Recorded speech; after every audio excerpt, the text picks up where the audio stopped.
Oke, hai. Selamat pagi semua. Oke, hari ini kita teruskan dengan unit 16, kenali hak kanak-kanak. Oke, sebelum kita masuk nih, kita mau tahu apa itu kanak-kanak kan? Oke, kanak-kanak merujuk kepada mereka yang berumur di bawah 18 tahun dan memerlukan kasih sayang, penjagaan, dan perlindungan. Kanak-kanak ini mempunyai hak itu sendiri yang wajar dihormati dan dilindungi. Oke, dalam unit ini, kamu akan berjumpa dengan hak asasi kanak-kanak, kepentingan melindungi hak asasi kanak-kanak demi kesejahteraan hidup, badan kerajaan dan bukan kerajaan yang melindungi hak asasi kanak-kanak, cara badan kerajaan dan badan bukan kerajaan melindungi hak asasi kanak-kanak demi kesejahteraan masyarakat, cara menzahirkan perasaan apabila hak kanak-kanak dilindungi oleh pelbagai pihak tanpa mengira kaum, dan cara mengambil tindakan untuk melindungi hak kanak-kanak. Okay? So, hak kanak-kanak dari segi kehidupan macam kamu ingat tak kamu kanak-kanak masih okay? Hak untuk hidup dan membesar dengan sihat, hak untuk mendapatkan makanan, pakaian dan tempat tinggal yang sempurna, dan hak untuk mendapatkan rawatan sekiranya sakit. Ini hak kamu. Okay? Orang dewasa pun sebenarnya ada hak juga, tapi kamu pun ada hak juga. Jadi kena tahu kalau sekiranya kamu tidak mendapat ketiga-tiga nih. Okay? Kemudian hak kanak-kanak dari segi perlindungan. Kanak-kanak pun dilindungi oleh undang-undang. Okay. Hak untuk dilindungi daripada dada, penjahat dan kecederaan. Hak untuk dilindungi daripada semua pihak seperti bapa, orang dewasa dan agensi kerajaan. Ini maksudnya kalau sekiranya anak-anak itu kan mengalami penderaan, diorang mempunyai hak untuk dilindungi. Okay. Kemudian hak kanak-kanak dari segi perkembangan, hak untuk belajar di sekolah, hak untuk belajar menjadi seorang dewasa yang cerdik, dan hak untuk belajar dengan sempurna. Jadi kalau mau belajar kan, kamu pun sebenarnya berhak untuk belajar. Tidak ada guru atau pihak sekolah akan menghalang kamu daripada belajar. Kamu memang dialu-alukan untuk belajar. Dari kamu saja sama dengan kamu mau belajar atau tidak kan. Okay. Kemudian hak kanak-kanak dari segi penyertaan. Macam tengok beraja ni orang berkawat kan. Ini hak untuk berjumpa dengan kanak-kanak lain, hak untuk menyertai kelab atau persatuan, hak untuk berbincang bersama-sama rakan dengan bebas. Memang pun kan kalau kamu buat aktiviti kokem, kamu dalam kumpulan kan, dan guru-guru penasihat akan menyuruh kamu, meminta kamu untuk berbincang macam kalau buat aktiviti ataupun pertandingan kan. Jadi itu kamu punya hak. Okay? Jadi tadi kita cerita berkenaan dengan pihak-pihak yang membantu kamu, membantu anak-anak, sama ada dari segi kebajikan dia kah, okay? Fizikal dia kah, pendidikan dia kah, okay? So Jabatan Kebajikan Masyarakat itu salah satu daripada pihak-pihak badan kerajaan, okay, yang memainkan peranan. Apa tugas dia? Seperti mana yang ditulis di sana, menyediakan perkhidmatan, perlindungan dan pemulihan kepada kanak-kanak daripada bahaya seperti terbiar, penganiayaan dan penderaan.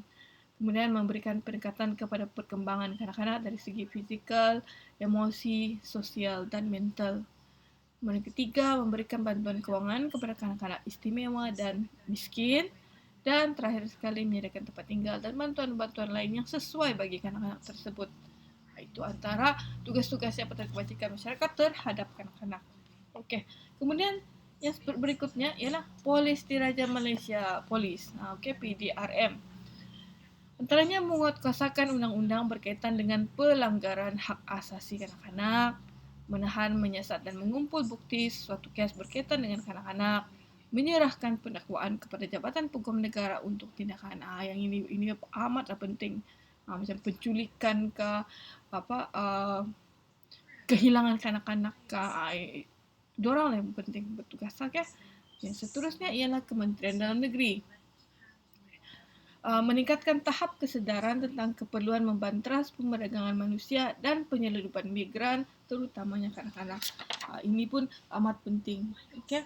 Sebab ialah kadang-kadang anak-anak ni kalau kamu tengok negara-negara luar kan, orang kena culik, lepas tu kena jual lah, apalah kan, ataupun ada yang kena ambil anak angkat secara paksaan. Itu tak boleh. Ada juga tugas dorang ni ialah mengadakan ceramah, kempen, program khas. Itu pun salah satu juga. Maksudnya dia menjelaskan kepada orang ramai berkenaan dengan hak-hak asasi kanak-kanak. Lepas tu diorang juga melaksanakan dasar kerajaan. Dasar kerajaan yang berkaitan dengan kanak-kanak. Setiap tahun mesti akan berubah dia punya dasar tu. Itu untuk kepentingan kanak-kanak tersebut juga. Okey. So, seterusnya, selain daripada badan kerajaan kan, badan bukan kerajaan juga memainkan peranan menjaga hak kanak-kanak. Jadi antara badan bukan kerajaan ataupun kita panggil sebagai NGO, okey. Berikut tu adalah badan bukan kerajaan yang banyak membantu lah. Okey, contohnya tabung darurat kanak-kanak antara bangsa bersatu, UNICEF. Okey, ada simbol tu, simbol ini simbol anak-anak, ini simbol mama dia. Okey. Mengumpul sokongan politik untuk turut membuat pelaburan kepada kebajikan kanak-kanak. Kedua, menangani pelbagai isu penderitaan dan pencabulan hak kanak-kanak. Dia juga mengumpul dana tu maksudnya peruntukan bagi menjalankan program kempen yang bertujuan memelihara hak kanak-kanak. Okey.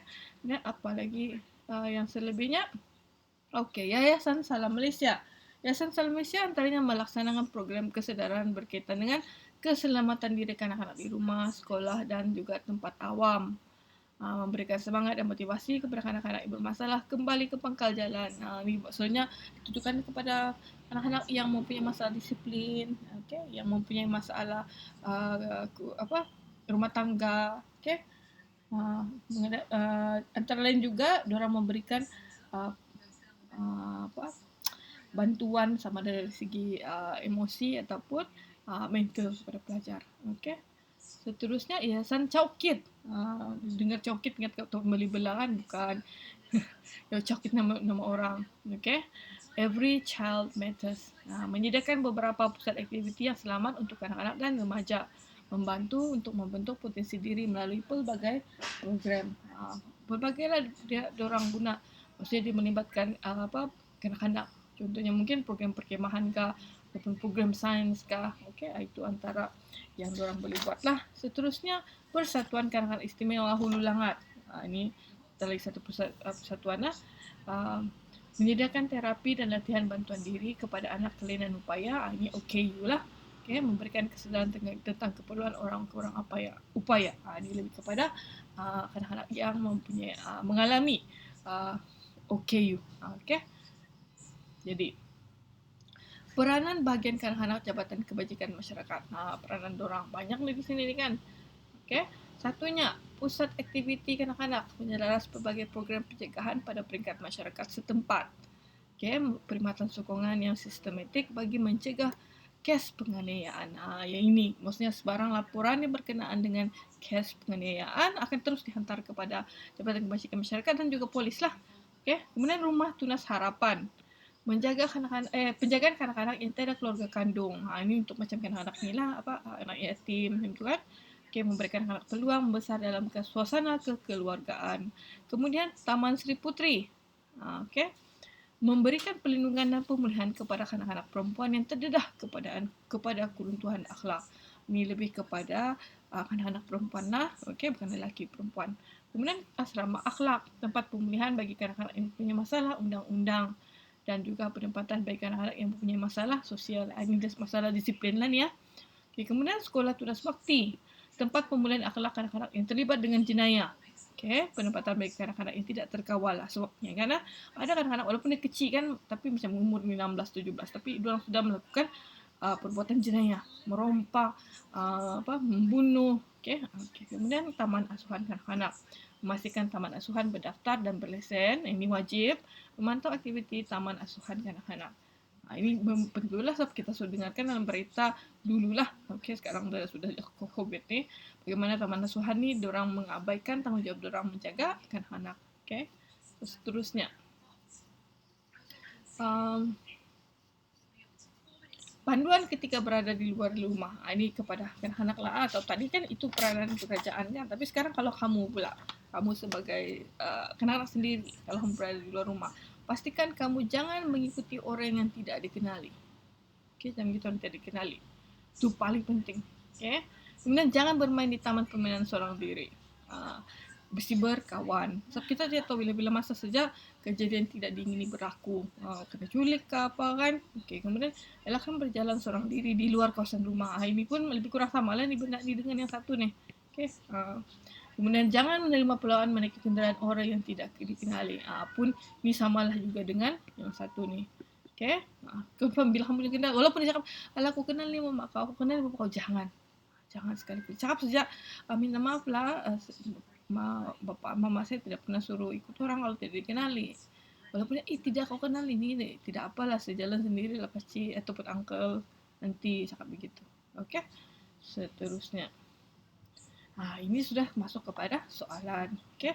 Kamu tengok dalam buku teks kamu tu, buku modul yang cikgu bagi tu, iaitu buku 89 hingga 92 tu. 93. Ini 93. Jadi kamu tengok di sana, kamu boleh buat dalam tempoh 2 minggu. Tidak semestinya 1 hari perlu siap lah. Okay? Pertama ialah padankan hak asasi kanak-kanak dengan 2 keterangan yang betul. Contoh banyak dia bagi kan. Contohlah cikgu ambil yang ini, hak untuk menimba ilmu. Hak untuk menimba ilmu itu terletak di bahagian mana? Adakah hak terhadap perkembangan, hak terhadap perlindungan, hak terhadap kehidupan, atau hak terhadap penyertaan? Kita mau menimba ilmu supaya kita boleh berkembang menjadi orang yang lebih baik. So, maksudnya hak kamu sebagai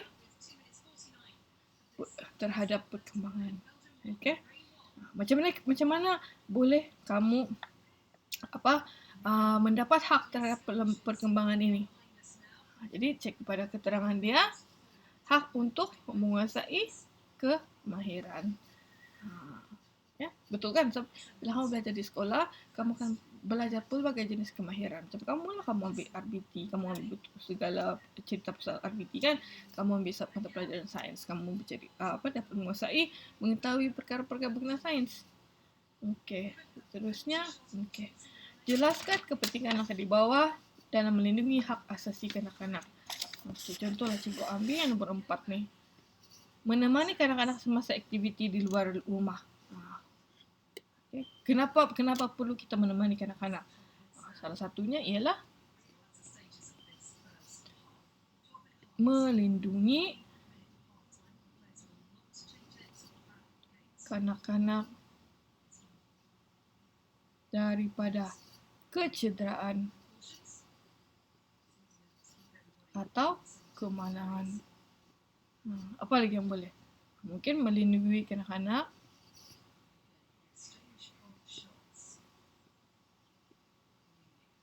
daripada menjadi mangsa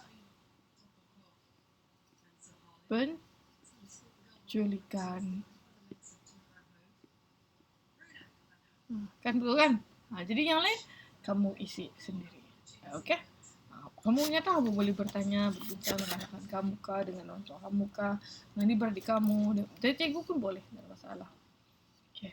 Soalan berikutnya, nyatakan badan kerajaan dan badan bukan kerajaan yang bertanggungjawab melindungi hak asasi kanak-kanak. Contohlah badan bukan kerajaan. Tadi kan cikgu ada sebut banyak-banyak kan? Okey, cikgu letak sana. Yayasan Cawkit. Kamu lagi isi. Okey. Biarlah bila kamu guna YouTube kan, kamu boleh rewind balik kan apa benda yang sudah belajarkan. Jadi kalau sudah kamu terlimpas tu, rewind balik sajalah, tidak ada masalah. Okey. Seterusnya, pilih salah satu badan kerajaan atau bukan badan kerajaan di atas dan jelaskan peranan badan tersebut dalam melindungi hak asasi kanak-kanak. Lakar dan tampal logo badan tersebut dalam ruangan yang disediakan. Tadi kan cikgu pilih Yayasan Cawkit kan? So, macam mana gambar Yayasan Cawkit tu? Cikgu kunun lah, kamu lakar lah di sini kan? Apa tu? Benda tu, ada orang sana. Lepas tu ada YCK, Every Child Matters. Kamu lukis je lah, ikut kamu punya kepandaian kamu kan. Lepas tu apa tadi tu yang cikgu sebut sebelum tu, tulislah di sana. Menyediakan, ada jelas pula warna tu kan, hijau. Beberapa pusat aktiviti dan seterusnya. Okay, kamu rewind balik yang sebelum tu, rewind balik apa je punya ni. Okay, so seterusnya Nyatakan badan kerajaan atau badan kerajaan yang bertanggung jawab melindungi hak asasi kanak-kanak berdasarkan situasi di bawah. Kemudian terangkan peranan badan tersebut dalam menangani situasi tersebut. Okey, contohlah cikgu ambil nombor 5. Ibu bapa yang terlibat dalam sindiket yang memaksa kanak-kanak untuk meminta sedekah setelah ditahan dan kanak-kanak tersebut diberikan kaunseling. So, apa badan yang terlibat? Yayasan Salam. Sebab dia ada guna perkataan kaunseling kan. Jadi Yayasan Salam. Jadi apa peranan dia? Memberikan bantuan dan sokongan supaya kanak-kanak dapat kembali ke pangkal jalan. Sorry dalam cikgu bidah, tapi cikgu harap kamu faham lah maksud cikgu tu. Okay, so itu. Kemudian yang soalan berikutnya, baca dan jawab soalan berikut. Tidak hantar anak ke sekolah, denda atau penjara. Baca di sana. Okay, berdasarkan petikan tersebut, jawab soalan berikut. Kamu kena isilah. Contohlah, untuk cikgu nombor 3, nyatakan 2 agensi kerajaan yang terlibat dalam melindungi hak asasi kanak-kanak. Tadi ada cikgu sebutkan, cikgu pakai Yayasan Salam. Apa lagi? Tadi ada banyak kan cikgu senaraikan. Kamu sudah jadi sana. Okey. So, seterusnya selesai habis. Okey, itu sajalah yang berkenaan dengan unit 16. Okey, silalah isi. Kalau ada pertanyaan boleh berbincang sama rakan, sama adik-beradik keluarga, sama dengan cikgu pun boleh, tak ada masalah. Okey, so teruskan menjawab. Nanti unit 17 cikgu akan bagi video yang berikut.